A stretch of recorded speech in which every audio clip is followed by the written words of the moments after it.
Hey, it's Peace and Harmony with you here today, focusing in on what is love to a narcissist or to a psychopath. What is narcissistic love? What is psychopathic love? For a narcissist and also for a psychopath, love is what we control. Who we love equals who we control. Who we're in a relationship with equals who we have power over. Who we love equals who we have domination over. That, and I don't say we meaning myself. I'm not a psychopath whatsoever. But in the mind of the psychopath, in the mind of the narcissist, who they love is who they can control and get supply over. Who they love is who they have power over and who they have dominion over. And supply to them is essentially someone who can satisfy their needs. For the feigning of a relationship, for the facade of a relationship, think of it like this. Have you ever known someone who is homosexual? In other words, really sexually attracted to a member of their own sex, but has a shield relationship with somebody who is of the opposite sex, so that they at least project to the world that they're in a heterosexual relationship.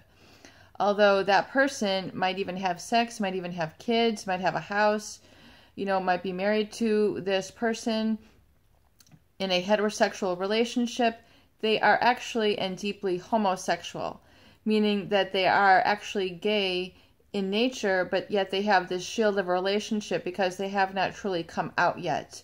So they, instead of dealing with the pain of coming out and being a homosexual, for fear of being attacked, for fear of being vulnerable, for fear of being insecure, of being weak, of not being accepted, of being humiliated, they then have this shield relationship. Well, the narcissist and the psychopath most definitely will engage in relationships and behavior that is very much like a shield relationship, where they have the facade of being in love with them, the facade of being attached to them and having a family, events, things of this nature, but it really oftentimes belays the true feelings of that person underneath. And this is, although this is a severe and extreme example, and it really does vary with all sorts of different levels on the spectrum of narcissist and psychopathy. The narcissist who has such a need to feel superior and control over others and have power over others to the degree at which they hurt others. That's when it becomes a real issue, when it starts to stunt, stifle, and constrict the emotional abilities of another, redirects and distracts them to the point where they can't live their own life. This is when it becomes profound and it merits awareness and intervention.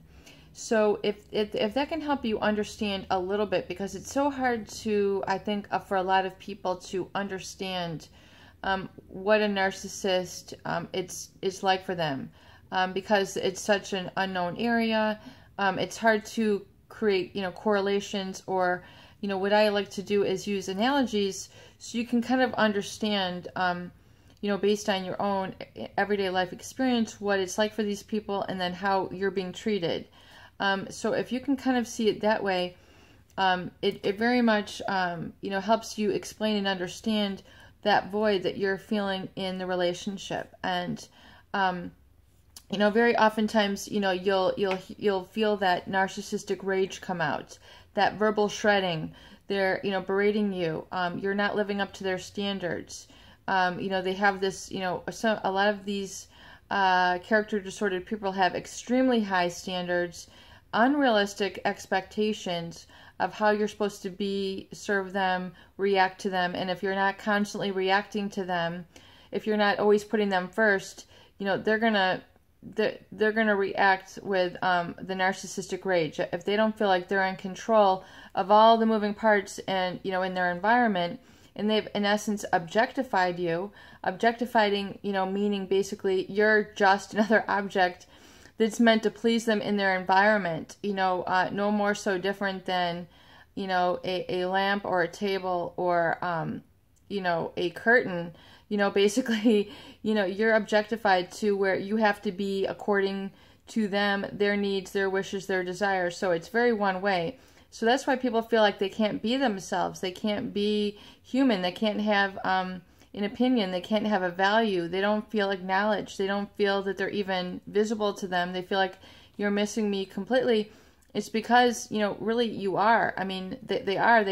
They're not able to have the quality of empathy, and then, you know, which means, you know, being able to understand, feel, acknowledge, and verbally, you know, mirror back and have communication with you on those levels that it actually threatens them.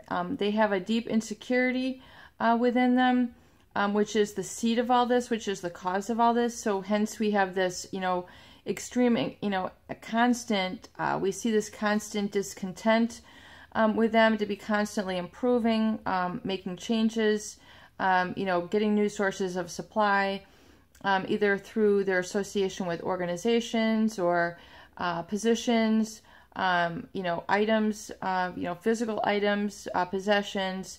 And then, you know, oftentimes we see, you know, these supply relationships where they're able to feel alive if they can contribute in these manners, but it's often not done with that sort of empathetic,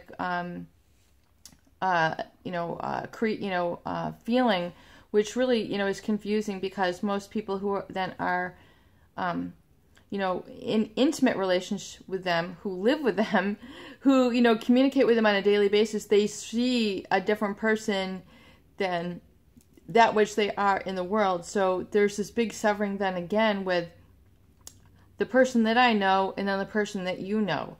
So it can be, you know, and then there's no integration really of this person with their intimate, you know, with the person they are with you and then the rest of the world. So you feel like you can't go to events with them, or, you know, you have this disconnect because, again, it's that facade, you know, going on.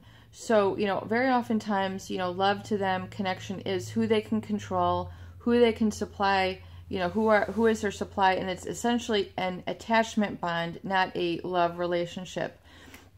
So realize that, you know, healthy people, normal people with natural and normal narcissistic needs require love. They require that experience of reciprocity, of being able to laugh together, emote together, to be able to watch a movie and both get it on the same level, at least to some degree. And, you know, if you feel that that is missing, it's very much so because, you know, this individual who you're in a relationship with is lacking that empathy. And, you know, they do not have that same sort of love connection in the relationship that you are seeking. Peace and harmony with you here today. I hope these videos do help. Please share and please subscribe for more great tools, videos, discussion, and support.